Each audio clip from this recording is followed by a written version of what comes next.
medar deui, ngahanca deui, tur ngahibur deui wargi Dahlia dina radiona sewang-sewangan ku pidangan Dongeng Sunda ti Dahlia. Anu dijomantarakeun tiga lura 101,5 FM Radio Dahlia. Dina jejer carios si Konceleng Wilujeng ngadangukeun.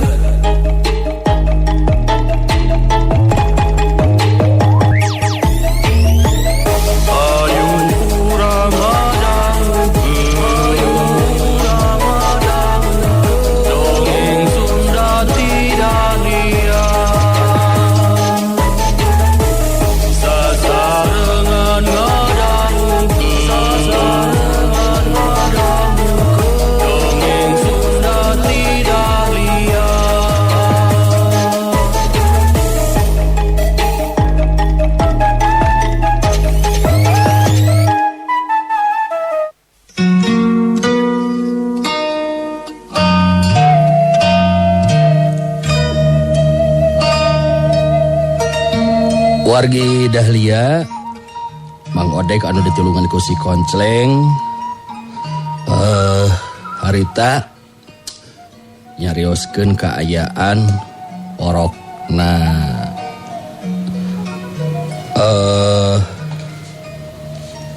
Rahmi anu diculik ku Barjaya, kalayan sejak disusul ku Mang Odek sareng si Konceleng ka tempatna nini kala sore. Kitu kasapukan atau si Konceleng sareng Mang Odek geus nulungan orokna Rahmi. Urang lajengkeun. Putus si Konceleng tanding titisan siluman karya Bagus Respati.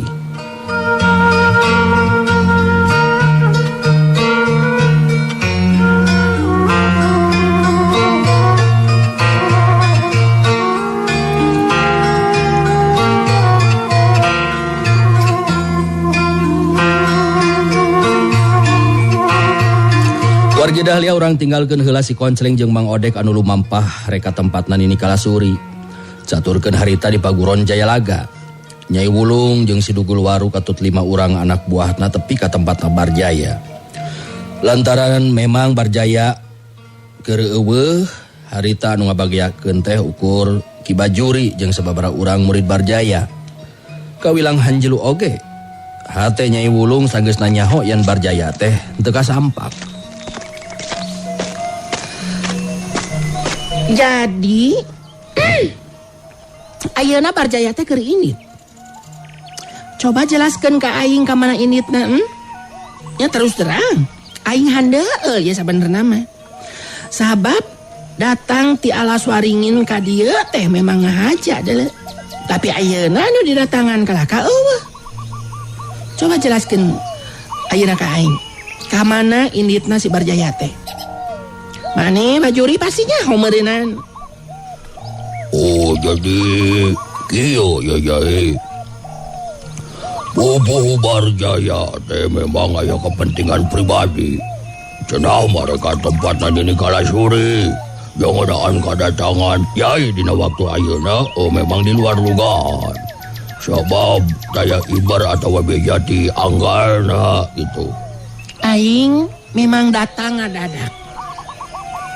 Malah aing terus terang rek negor ka si Barjaya.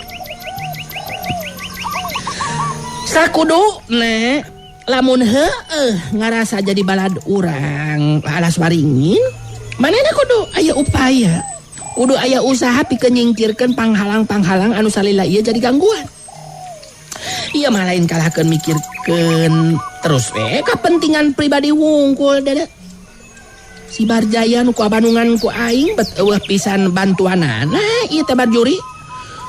Oh, itu jadi kieu ya Jai. Pupuh Barjaya di dieu teh sebenarnya mah lain ngalakukeun upaya pikeun nyingkirkeun jalma-jalma anu salila ieu jadi panghalang keur pihak urang. Wah, memang jalma-jalma anu jadi panghalang teh teu gampang disingkirkeun anu badak teu ade lamun upaya anu salira ieu dilakukeun teh aya dina kagagalan gitu. Ki Bajuri harita kapaksa jadi ngajelaskeun ngeunaan upaya anu dilakukeun ku Barjaya salila ieu. Keur murid-muridna Barjaya mah puguh be karageteun ningali Nyai Wulung jeung si Dugul Waru anu sikep jeung caritaanana sakitu galarang jeung kalasarna. Si Dugul Waru netep seukeut ka Ki Bajuri teu lila terus nyarita. Kedatangan dewek ka dieu. Bareng jeung Nyai Wulung teh kawilang aya badamikeun anu penting ieu teh jeung si Barjaya. Jadi lamun bema Ki Bajuri nyaho ka mana tujuan si Barjaya. Leuwih hade disusulan dulu.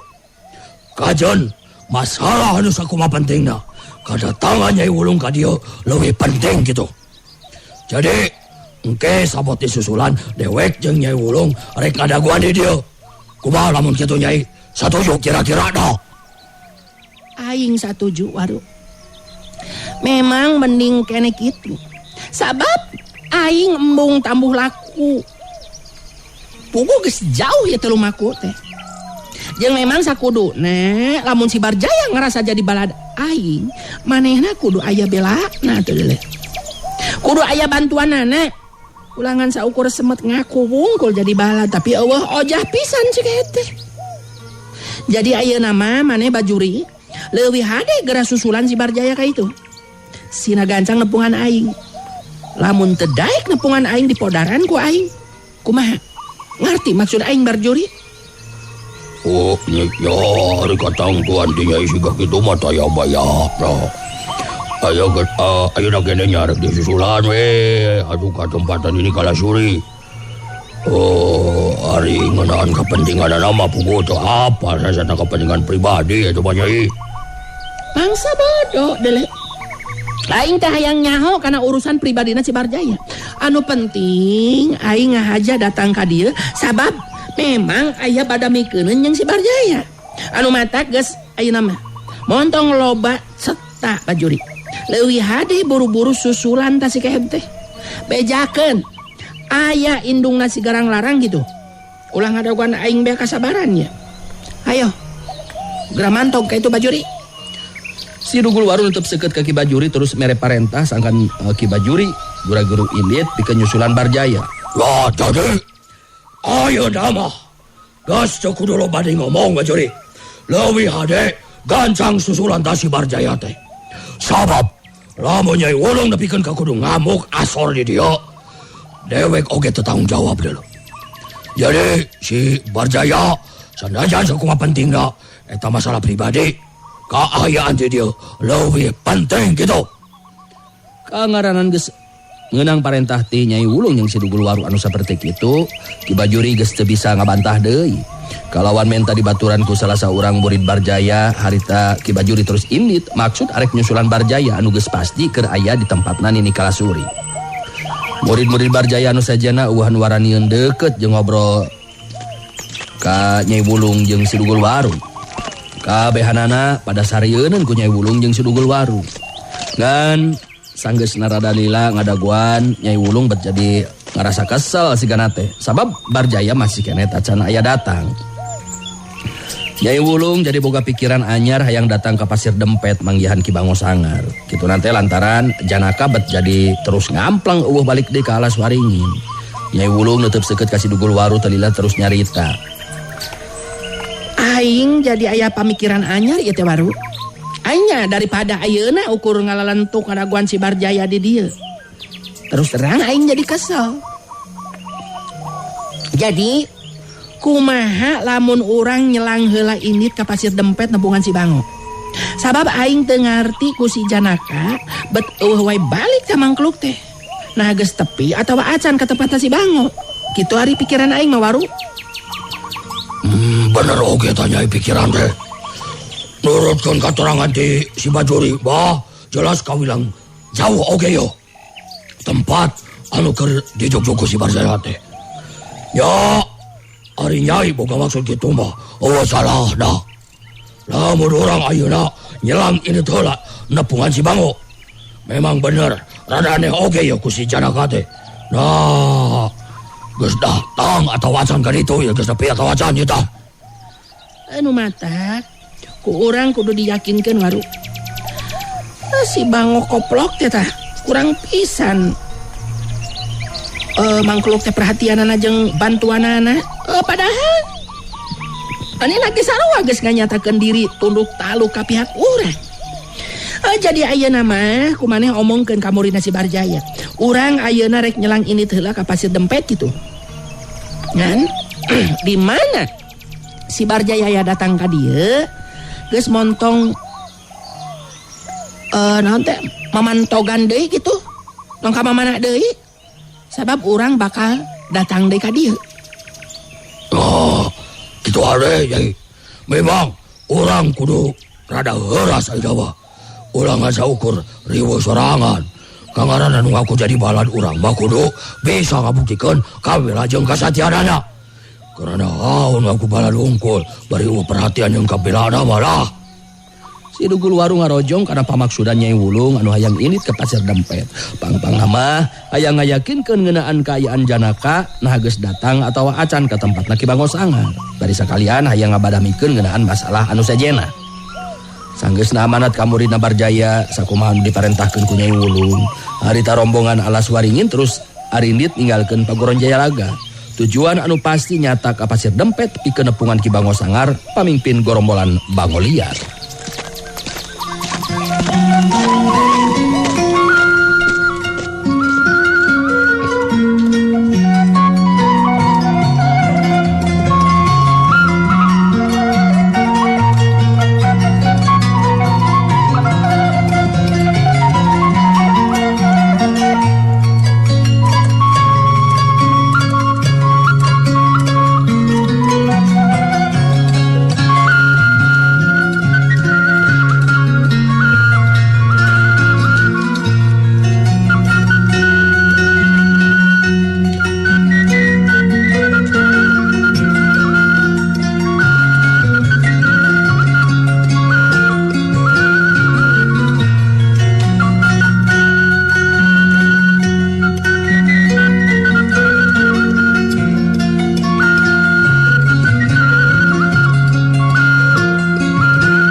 Wargi Dahlia orang caturkeun harita Wisrawa jeung Hambali.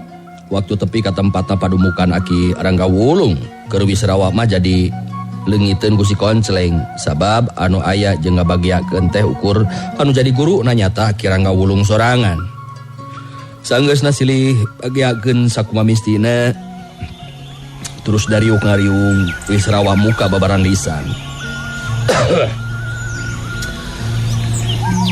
Nah, Aki mung nyalira ieu teh geuningan.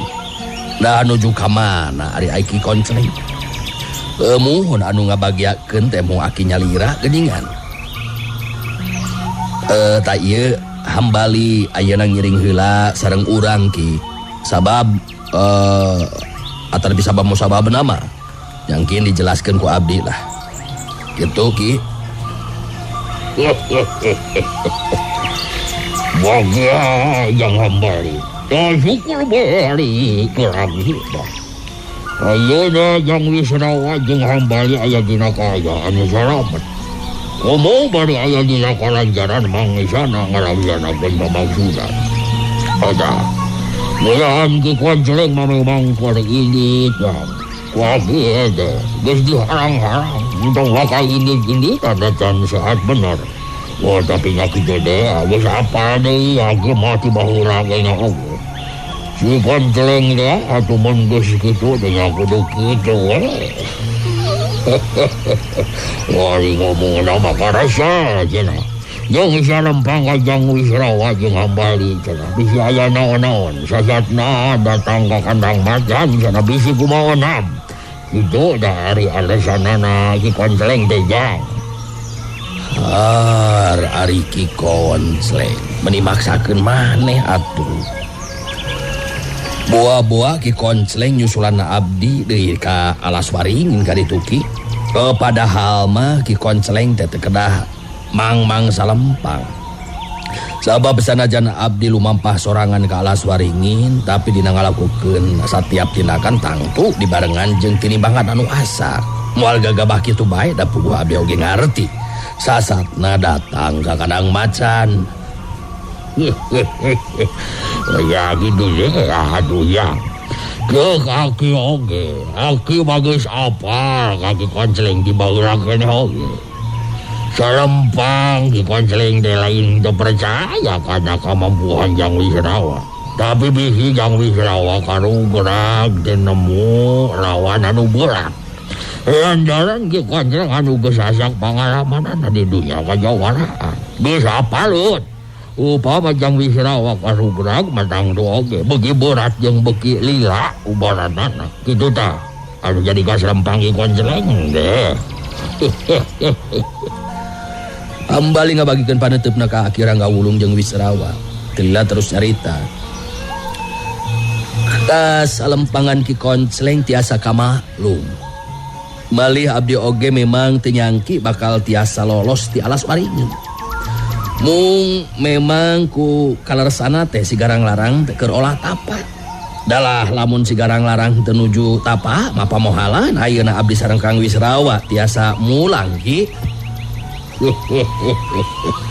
Lo baik ge moal aya nu saramet ujang lamun si Garang Larang aya di alas waringin mah. Ya geus dikersakeun anak kudu kitu meureunan.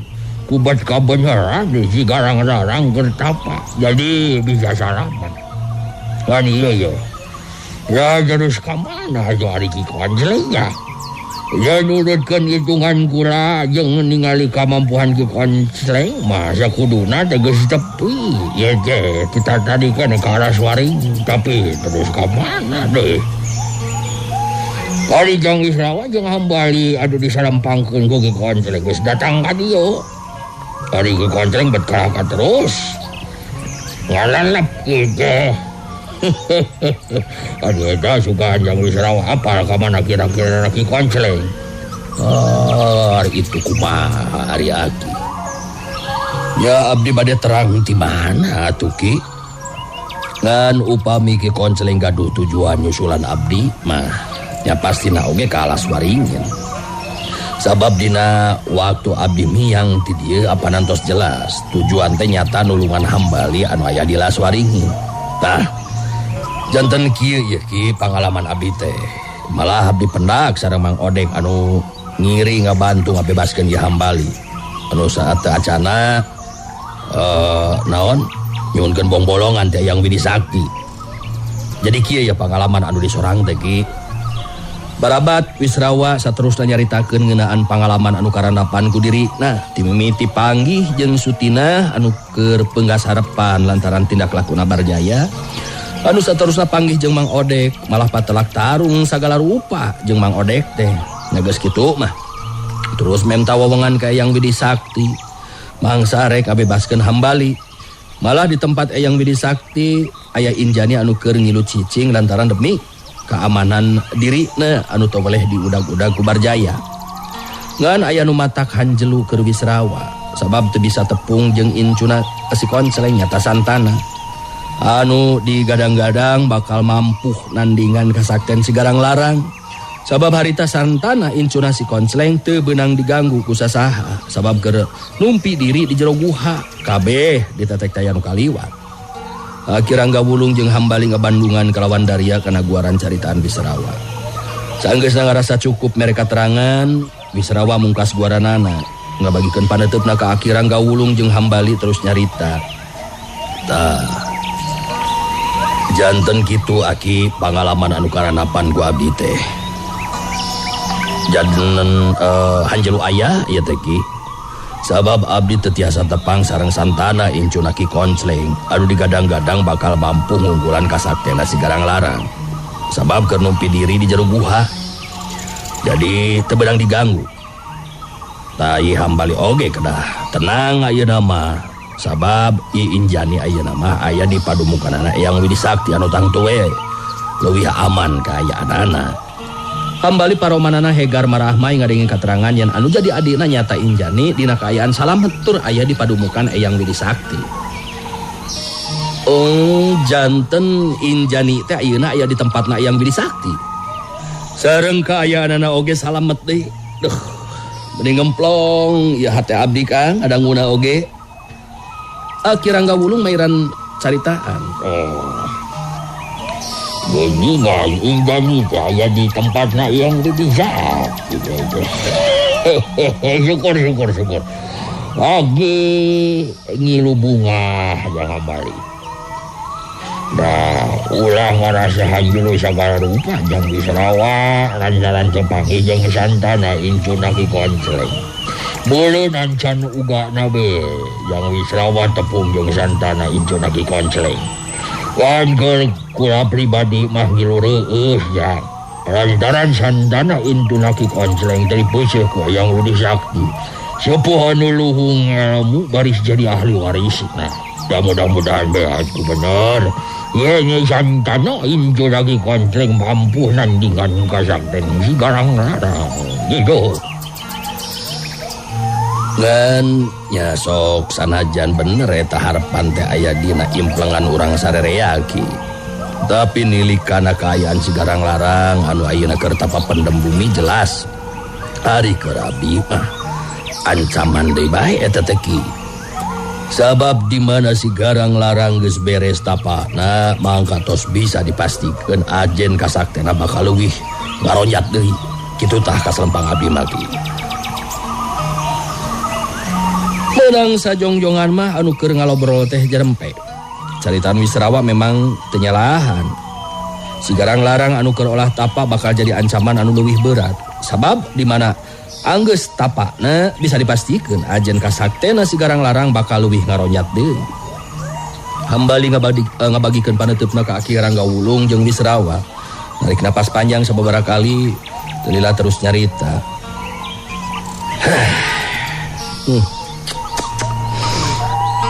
Aduh, ya naon anu disaurkeun tadi ku Kang Wisrawa teu lepat ieu teh. Kaayaan si Garang Larang di mana reng setapana tangtu bakal mangrupa ancaman anu langkung berat keur urang sadayana. Lianti eta abdi jadi asak kurang guna ieu jadi jalma teh Kang Wisrawa sareng Aki. Kemargi ayeuna oge bet kalahka nyumput di dieu geuningan. Palapasina oge ngariweukeun ka salira Aki Rangga Wulung ieu teh. Mula boga pikiran juga gitu jangan balik. Tindakan anu dilakukan ayeuna demi keamanan jeung kasalametan. Dina hati keur kasahiraanan dan terang oge. Umun geus uga mah urang sadaya memang kudu ngahijikeun diri. Ngahijikeun kekuatan boh tenaga, boh pikiran. Jangan mampu ngimbangan kekuatan kejahatan. Dengan ngalengi karena guaran caritaan ke konsleng mah ngurang keterangan langsung teh yang Sakti. Jadi wati Santana hintuna ki konsleng anu bakal mampu nandingan kana kasakten si Garang Larang. Kula pribadi percaya karena eta caritaan. Sabab kula jeung Eyang Widi Sakti sarta guruna ki konsleng nyata yang bongkok beurang disebutkeun sakaruhunan. Terus 30 pakuan. Jadi kula geus apal. Lamun Eyang Widi Sakti boga pangharapan siga kitu pasti bakal jadi kenyataan. Dah. Ayeuna urang jelas memang berat lamun harupan si Garang Larang. Jadi ulah ngarasa jadi jalma anu teu guna jang hambali. Mending oge jang hambali jeung anu sejenna contoh tindak lakuna ki konsleng. Manehna teu boleh merangan kejahatan sakamampuhan diri. Nah, jadi kudu kitu ceuk kula mah jang Wisrawa oge jang hambali. Wisrawa jeung hambali ungut-ungutan ngarti kana caritaan ti Aki Rangga Wulung. Tadila Wisrawa nyarita deui. Ya leres eta kasauran teh Ki leres pisan. Kangaharanan salian ti sigarang larang maka urang teu kudu make bingung dina nying hareupanana atawa ngungkulanana ieu hambali. Ngan pikeun ngungkulan sigarang larang jelas sanajan urang sarerea ngahijikeun tanaga jeung pikiran katut pangarti ti mimiti urang tiluan dibantu ku Ki Konceleng oge jago sajena.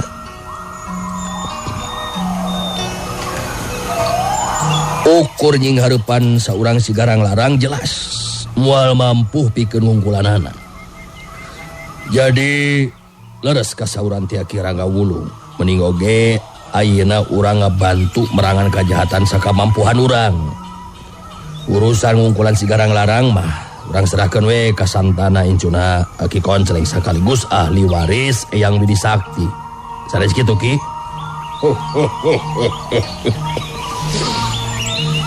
Memang benar gitu. Itu bisa yang Wisrawa. Coba sumber kasakten sigarang larang anu datang di alam gaib susah pikeun diungkulanana. Jadi jelas harapan urang sarerea mangan tinggal nganti ugana. Nunggu waktu di mana incuna Ki Konceleng ngata santana geus bisa nyangkeung sapinu. Nah, ajen kasaktena yang Widi Sakti.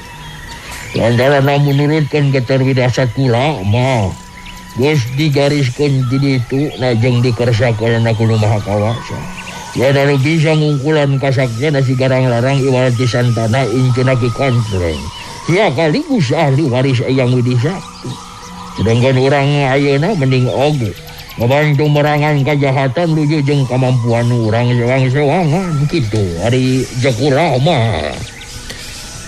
Wisrawa jeung hambali ungeuk ngarti kana maksud caritaan jeung harapan Ki Rangga Wulung ka dirina masing-masing. Ki Rangga Wulung ngabagikeun paneutupna ka Wisrawa anu ayeuna jadi muridna jeung ka hambali trila terus tumanya. Ari tadi teh nyabit-nyabit Mang Odek lin. Anu diditaku jang hambali pikeun ini kabaguran macan bodas lin. Ya, engke paguran macan bodas Mang Odek rek terus kamana deui jajan ajang hambali. Ya ari nyarios ka abdi maki ieu Ki. Samulihna ti paguron macan bodas nya teras be ngabujeng heula ka dieu ngawartosa atau ngawartoskeun kumaha kaayaan di paguron macan bodas. Mohon maksad teh ngawartosan ka abdi. Tah salajeng nama panginten teras mulih we ka tempatna Eyang Widi Sakti. Komo ayeuna anu nurutkeun katerangan ti Kang Wisrawa mah di tempatna Eyang Widi Sakti teh aya pun adi mohon injani anu tangtos be bakal leungiteun jeung panasaran kumaha kaayaan abdi ayeuna. Nya upami teu aya Mang Odek mulang mah kitu tah Ki. Ya luka tah kitu ari emutan abdi maki.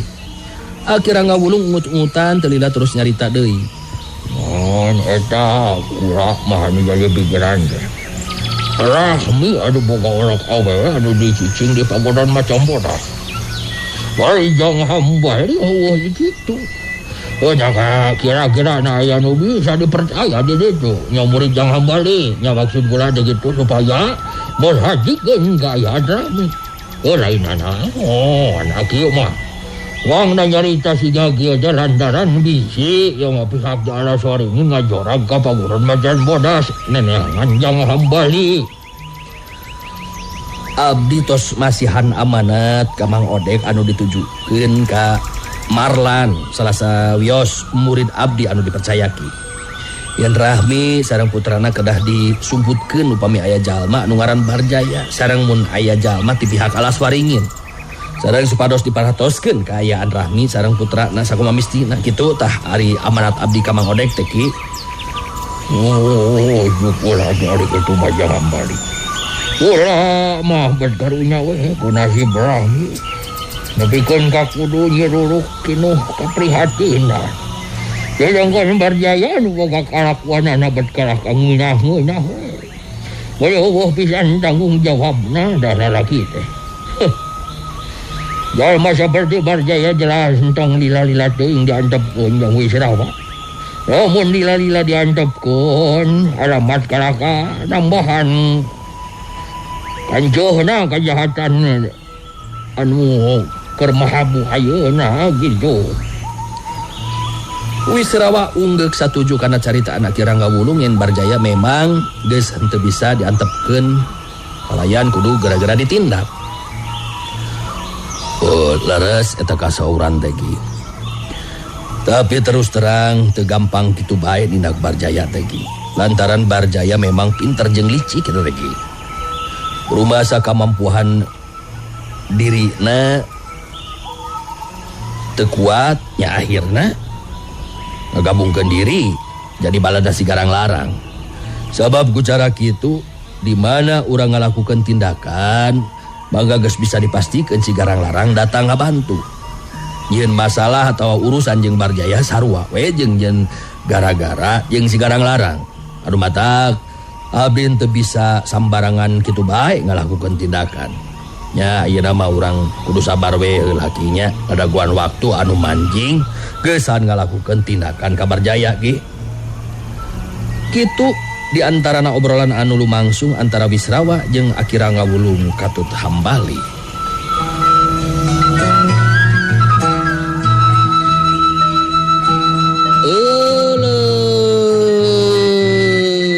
Wargi Dahlia geuningan waktos. Nah, parantos teu nyekapan. Nah, urang ecakeun heula deui ya serial si Koncleng dina dinten ieu insyaallah enjing urang lajengkeun deui kumaha lalampahan si Koncleng oge anu sanes-sanesna jalaran sonten ieu mah waktosna parantos teu nyekapan. Iya hatur nuhun ya anu parantos mararanco, anu parantos ngawea, hatur nuhun pisan. Aya Esti Dago, parantos manco Deden Cipteng, Black Kopi, Iscibay, Mamah Bayu Cicalengka, Mamah Sri Dayeuh Kolot, Mbak Yati, Wilujeng manco Ariel Gasruk di Jalan Mung. Teras Warung Wahyu di Geraha Rancamanyar, hatur nuhun Bu Cicin di Rongga, Lukman Pasar Baros, Bicucu sareng Mang Wawan di Cigugur Girang, Andi Endot, Mang Apoy Matoa di Manglayang, oge sami nuju manco, Wa Uci di Binong, Santi Kopo, Mamah Haji, hatur nuhun di Bidara. Teras Bude Ane, Warung Bubur Waice di Tahura, salam baktos Dewi Zain di Uber. Teras oge Oma Weekend di Dadali kumaha damang Oma. Salam baktos. Teras Bu Hajah Yoyo pabrik kerupuk Sarinah sami mararanco sadayana sareng nganti ngador official. Mohon. Salam baktos oge anu ngadarengkeun ngalungkan TikTok aya Jajat di Subang, Hang Jajat sehat-sehat sadayana. Teras oge salam baktos Nasim Kuring ka anu aya di Gianyar Bali oge sami Abah Waisel Samplangan Gianyar Bali. Mohon salam baktos. Tasik babehnya Fatim manteng hatur nuhun Pependen Asmon di Saringin.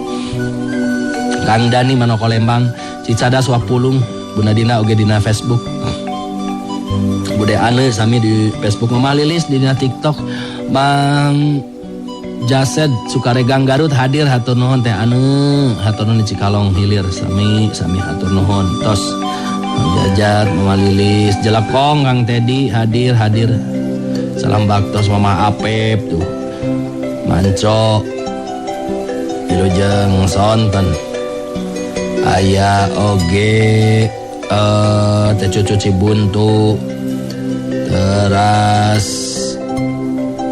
sadi ieu teh Bunda Sarah nuju manco salam baktos. Mohon wilujeng sonten.Ela saha ieu teh tuh seueur pisan Arul Kimci teras oleh Bajagur di Cikonewah, Anggi Saputra manco Kakek Agus Cibo atur nuhun. Aya Bunda Dinda nuhun jumanco tuh salam baktos. Malilis anti kopo sami madun jumanco mohon. Mas lesu ubar oge hatur nuhun.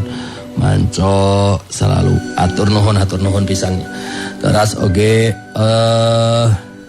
orang Jelekong Teh Jun Sarjun dan kawan-kawan mohon salam baktos wilujeng ngadarangukeun dan kolega-kolega sadayana. Insyaallah enjing urang lajengkeun nya. Oh dinten ieu mah wayahna panginten kedah ditunda deui wae sarial si konseling dinten ieu. Insyaallah enjing urang keur ieu deui. Simpering atau Pundadan Meri anu mancan tugas satur nuhun kana sadaya peratusan rapunten samudaya kekirangan sareng kelepatan wilujeng kantun permios. Assalamualaikum warahmatullahi wabarakatuh. Panteng radio Panteng Dahlia enak-enak langgamnya Dahlia Prunggah go goyang. Wargi Dahlia cag heula urang cageun heula dugi ka dieu dongeng Sunda ti Dahlia dina dinten ieu dina carios si Konceleng tong hilap ulah dugi ka kantun enjing patepang dangu deui dina acara sareng tempat anu sami mung di 101,5 FM Radio Dahlia. Wilujeng kantun permios.